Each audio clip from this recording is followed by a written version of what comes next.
నమస్తే, నేను మీ సతీష్.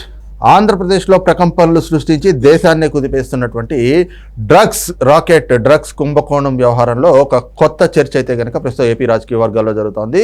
ముఖ్యంగా ఏదైతే ఈ కేసుకి సంబంధించి జగన్మోహన్ రెడ్డి వణికిపోతా ఉన్నాడు. మరి ఈ క్రమంలోనే ధర్మారెడ్డి కూడా సహాయం చేసేందుకు నిరాకరించాడు, ఆయన చేతులు ఎత్తేశాడు అనేటువంటి ఒక చర్చ అయితే కనుక ప్రస్తుతం రాజకీయ వర్గాల్లో చాలా విస్తృతంగా జరుగుతుంది. మరి ఏమిటి ఈ రకమైనటువంటి చర్చకు కారణాలు ఏమిటి? నిజంగా అసలు డ్రగ్స్ రాకెట్ అనేటువంటి కుంభకోణం బయటపడితే దానికి జగన్మోహన్ రెడ్డి ఎందుకు వణికిపోతున్నారు, ధర్మారెడ్డి ఏ విషయంలో చేతులు ఎత్తేశారు, ఇవే అంశాలు మనతో చర్చించేందుకు సీనియర్ జర్నలిస్ట్ సత్యమూర్తి గారు ఉన్నారు. సార్ నమస్తే. నమస్కారం అండి. సార్, ముఖ్యంగా డ్రగ్స్ రాకెట్ దానిపైన జరుగుతున్న పరిణామాలు మనం చూస్తూ ఉన్నాం.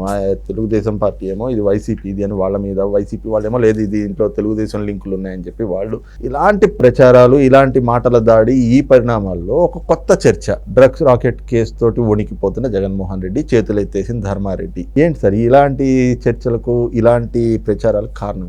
ఇప్పుడు ధర్మారెడ్డి అంటే ప్రేక్షకులు ఎవరో ఆయన అనుకుంటారు.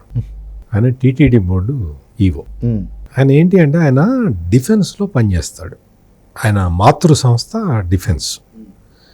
ఆయన ఏంటి అంటే ఇటువంటివి కేంద్ర సంస్థల్లో ఏదన్నా పనులు ఉంటే ఆయనకి పురమాయిస్తూ ఉంటారు. ఆయన మనం అంతకు ముందు కూడా చూసాం.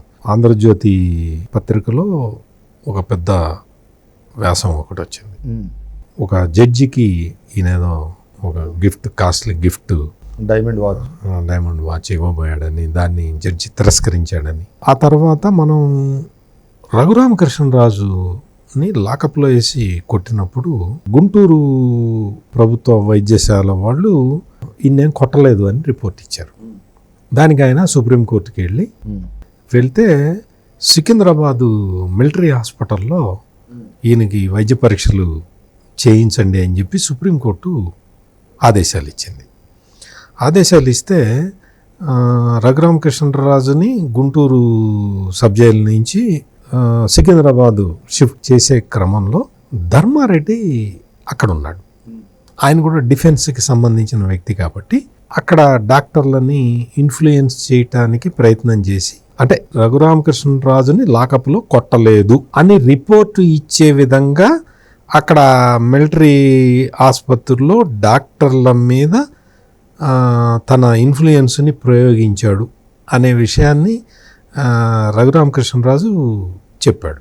అంటే ఏంటంటే ఈ ఎగ్జాంపుల్స్ మీకు ఎందుకు చెప్పాను అంటే, ధర్మారెడ్డి అక్కడ తిరుమల తిరుపతి దేవస్థానానికి సంబంధించి స్వామివారి కైంకర్యాలు క్రమం తప్పకుండా జరిగేలాగా చేయటం, అక్కడ ఏ విధమైన అవకతవకలు జరగకుండా పర్యవేక్షించటం, స్వామివారి సేవకు అంకితం కావటం, ఇవన్నీ మామూలుగా అందరూ అనుకుంటారు.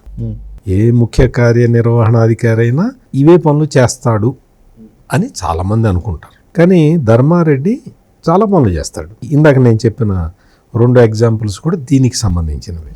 ధర్మారెడ్డి ఎంత శక్తిమంతుడు అంటే, ధర్మారెడ్డి అంటే సుప్రీంకోర్టు జడ్జీలకి సంబంధించిన వ్యవహారాలు కూడా భారతదేశంలో ఎవరైనా సరే దాదాపుగా వెంకటేశ్వర స్వామి భక్తులే ఉంటారు.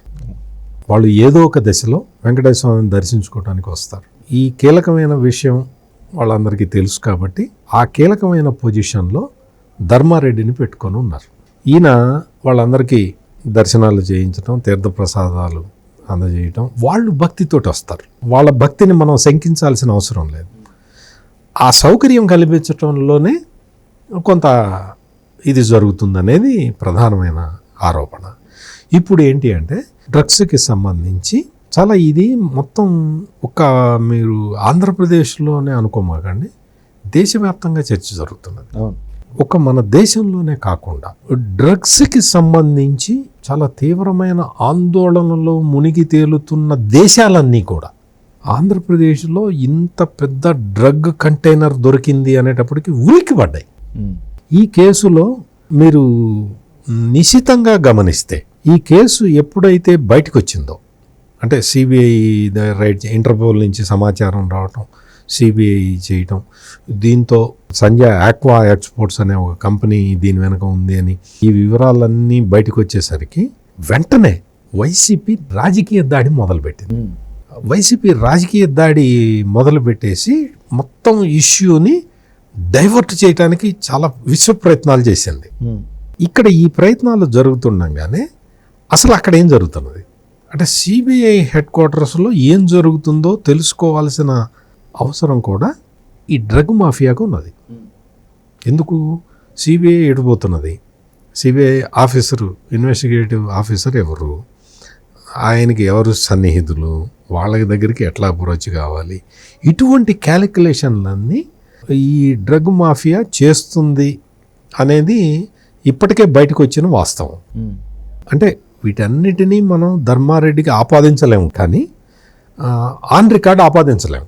ఎందుకు అంటే ఇవన్నీ కూడా ఆయన, మనం ఏమన్నా అన్నాం అనుకో, స్వామి సేవలో నేను తరిస్తూ ఉంటే వీళ్ళందరూ కూర్చొని ఇట్లా మాట్లాడుతున్నారు అని ఆయన అనటానికి అవకాశం చాలా ఉన్నది. కానీ ఆంధ్రజ్యోతిలో వచ్చిన కథనం, రఘురామకృష్ణరాజు చెప్పిన కథనం, ఇవన్నీ చూసినప్పుడు ధర్మారెడ్డి ఈ వెంకటేశ్వర స్వామి కార్యంతో పాటు స్వకార్యాలు కూడా చాలా చేసుకుంటాడు. ఆయన స్వామి అయినటువంటి జగన్మోహన్ రెడ్డి గారి కార్యాలు కూడా చేస్తుంటాడు అనేది అది జగమెరిగిన సత్యం. అంటే ఎవరు వేరే బయటికి ఎవరు చెప్పకపోయినా జరుగుతున్నది మాత్రం ఇదే అనేది అందరికీ రూఢిగా తెలుసు. ఈ కంటైనర్ విషయంలో ఎవరు ఏం చేయలేని పరిస్థితి ఉంది. ఎందుకంటే ఇందాక నుంచి నేను చెప్తున్నది అదే, ఇంటర్పోల్ ఇందులో ఇన్వాల్వ్ అయ్యి ఉన్నది. సిబిఐ కూడా ఏదో రెఫరల్ కేసు కింద రాలేదు. ఈ కేసుని సిబిఐ ఏదో తనంతట తాను ఇన్వెస్టిగేట్ చేసి వచ్చి పికప్ చేసింది కాదు, ఇంటర్పోల్ సమాచారం మేరకు రియాక్ట్ అయింది. అందువల్ల ఏంటి అంటే సిబిఐ ఆఫీసర్లు కూడా చాలా స్ట్రిక్ట్గా ఉంటారు ఇందులో. దీన్ని తిమ్మిని బమ్మిని చేయటం, బమ్మిని తిమ్మిని చేయటం, చేసే కార్యక్రమాలు చేసే సాహసానికి సిబిఐ ఆఫీసర్లు కూడా ఒడికట్టరు. ఎందుకు? ఇంటర్పోల్ నుంచి సమాచారం వచ్చింది కాబట్టి. ఈ కంటైనర్లో కొకైన్ ఉన్నది అని చెప్పింది ఇంటర్పోల్. ఇంటర్పోల్ మొత్తం చూస్తూ ఉంటుంది. ఇప్పుడు ఇంటర్పోల్ నుంచి మెసేజ్ వచ్చింది అంటే ఆషామాషి మెసేజ్ అయితే వాళ్ళు పంపించరు కదా. వాళ్ళ స్కానర్లో స్పెసిఫిక్గా ఇది ఉంది అని తేలితేనే వాళ్ళు చెప్తారు, టిప్ ఆఫ్ ఇస్తారు. ఈ టిప్ ఆఫ్ ఇచ్చిన తర్వాత వాళ్ళు ఫాలోఅప్ చేసుకుంటారు. ఎందుకు ఫాలోఅప్ చేసుకుంటారు? వాళ్ళకేంటి ఇంట్రెస్టు అంటే వాళ్ళకి ఏ ఇంట్రెస్టు లేదు. ఇంత భారీ మొత్తంలో డ్రగ్స్ డిస్ట్రిబ్యూట్ అవుతూ ఉంటే వాళ్ళు కాపాడాల్సిన బాధ్యతల్లో వాళ్ళు కూడా ఉంటారు. అందువల్ల సిబిఐ కూడా ఎటువంటి ఒత్తిడికి లొంగటానికి అవకాశం లేని చట్రంలో ఇరుక్కుపోయి ఉన్నారు అందరూ. అందువల్ల ఈ డ్రగ్ మాఫియా ఏ ప్రయత్నం చేసినా కానీ, ఎటువంటి అధికారిని ప్రయోగించినా కానీ, ఎటువంటి ఒత్తిడులు తీసుకొచ్చినా కానీ, ఏ విధమైన పరిస్థితులు కల్పించినా కానీ ఈ కేసుని లాజికల్ కంక్లూజన్కి తీసుకువెళ్లాల్సిన బాధ్యత సిబిఐ మీద ఉంటుంది. అందుకని ఎవరు ఎన్ని రకాల ప్రయత్నాలు చేసినా కానీ ఈ డ్రగ్ మాఫియా చేసిన ఈ పని, దీన్ని కప్పిపుచ్చటం అనేది ఇట్ ఈస్ హైలీ ఇంపాసిబుల్ అనేది నా ఉద్దేశం. రైట్, ఇది చూస్తున్నాం కదా. ముఖ్యంగా ఏదైతే మరి ఈ డ్రగ్స్ కేసులో తమ పైనో లేదంటే కనుక తన పైనో ఎలాంటి చర్యలకు తావు లేకుండా, లేదంటే కనుక ఈ డ్రగ్స్ కేసుకి సంబంధించి సిబిఐ విచారణ ఏ విధంగా జరుగుతోంది, ఏ విధంగా అవుతోంది అనేటువంటిది తెలుసుకునే అంశంలో భాగంగా ఈ రోజున డ్రగ్ మాఫియా చేస్తున్నటువంటి ప్రయత్నాల్లో అంశంగానే ఈ రోజున కొన్ని చర్చలు అయితే జరుగుతున్నట్లుగా తెలుస్తోంది. అయితే ముఖ్యంగా చూస్తే మరి ఇప్పుడు ఆంధ్రప్రదేశ్ రాజకీయ వర్గాల్లో జరుగుతున్నటువంటి చర్చ, జగన్మోహన్ రెడ్డికి షాక్ ఇచ్చినటువంటి ధర్మారెడ్డి అంటూ ఏవైతే ఈ డ్రగ్స్ కేసుకి సంబంధించి వస్తూ ఉందో దాని సారాంశం మాత్రం డ్రగ్స్ కేసులో ఏం జరుగుతోంది అనేటువంటిది, ఏ విధంగా తప్పించుకోవచ్చు అనేటువంటి ప్రయత్నాల్లో భాగంగా ధర్మారెడ్డిని డిఫెన్స్ నుంచి వచ్చున్నారు కాబట్టి ఆయనకున్నటువంటి సంబంధాలని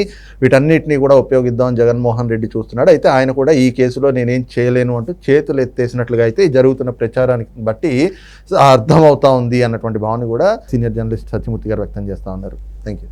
నమస్కారం.